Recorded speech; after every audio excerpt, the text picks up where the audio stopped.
Hi friends, మీ సేవలో ration దరఖాస్తులపై గందరగోళం అయితే నెలకొనిందండి.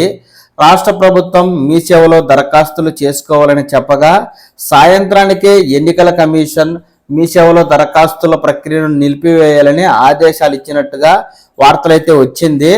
దీనికి సంబంధించి పూర్తి సమాచారం ఈ విధంగా ఉందండి. కొత్త రేషన్ కార్డుల కోసం దరఖాస్తుల స్వీకరణ విషయంలో పౌర సరఫరాల శాఖ వ్యవహరించిన తీరు ఆశావాహులను గందరగోళానికి అయితే గురి చేసింది. అర్హులైన ప్రజల నుంచి దరఖాస్తులను స్వీకరించాలని మీ సేవ డైరెక్టర్కు లేఖ రాసిన ఈ శాఖ 24 గంటలు గడవక ముందే తన నిర్ణయాన్ని మార్చుకుంది. ప్రజాపాలనలో తీసుకున్న లిఖితపూర్వక దరఖాస్తుల పరిశీలనకే పరిమితం కావాలని నిర్ణయించింది.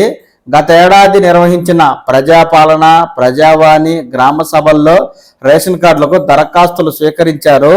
తాజాగా శుక్రవారం మీ సేవ డైరెక్టర్కు పౌర సరఫరాల శాఖ లేఖ రాసింది.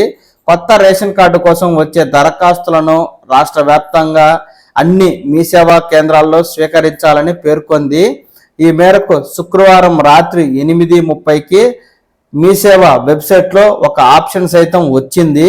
దాంతో శనివారం ఉదయం అనేక మంది మీ సేవా కేంద్రాలకు వెళ్ళగా ఆప్షన్ని తొలగించారని నిర్వాహకులు చెప్పడంతో దరఖాస్తుదారులు నిరాశతో వెనుదిరిగారు. ఈ అంశంపై గందరగోళం నెలకొన్న విషయాన్ని ప్రస్తావించగా ప్రజాపాలన దరఖాస్తులను మాత్రమే ప్రాసెస్ చేస్తాం.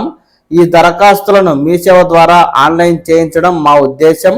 మీ సేవకు రాసిన లేఖలో కొంతమంది కమ్యూనికేషన్ గ్యాప్ జరిగింది అని పౌర సరఫరాల శాఖ ఉన్నతాధికారి ఒకరైతే చెప్పారండి.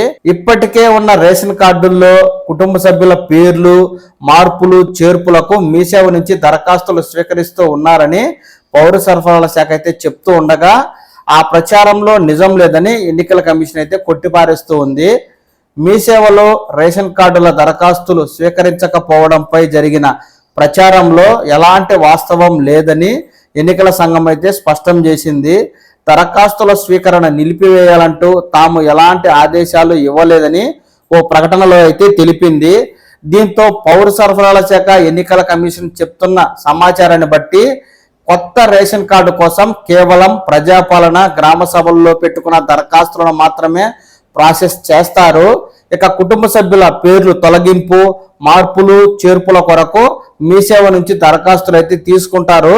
ఈ విషయాన్ని రేషన్ కార్డు లబ్ధిదారులు గుర్తుంచుకొని కేవలం మీ సేవలో వెళ్ళేవారు పేర్ల మార్పులు, చేర్పులు, అడ్రస్ మార్పు, అలాగే రేషన్ కార్డులో ఎవరి పేర్లైనా ఉంటే వాటిని తొలగించుకోవడం మాత్రమే చేయాలి.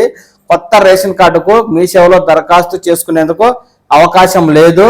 కేవలం ప్రజాపాలన, గ్రామ సభల్లో ఇచ్చిన కొత్త రేషన్ కార్డు దరఖాస్తులను మాత్రమే ప్రభుత్వం ఈ నెలాఖరు వరకు పరిశీలించి అర్హత ఉన్నట్లయితే వచ్చే నెల మొదటి వారం నుంచి కొత్త రేషన్ కార్డును అయితే మంజూరు చేస్తుంది. కాబట్టి ఈ విషయాన్ని ఆశావాహులు దృష్టిలో ఉంచుకుని తగు చర్యలు తీసుకోవాలంటూ పౌర సరఫరాల శాఖ చెప్తూ ఉంది.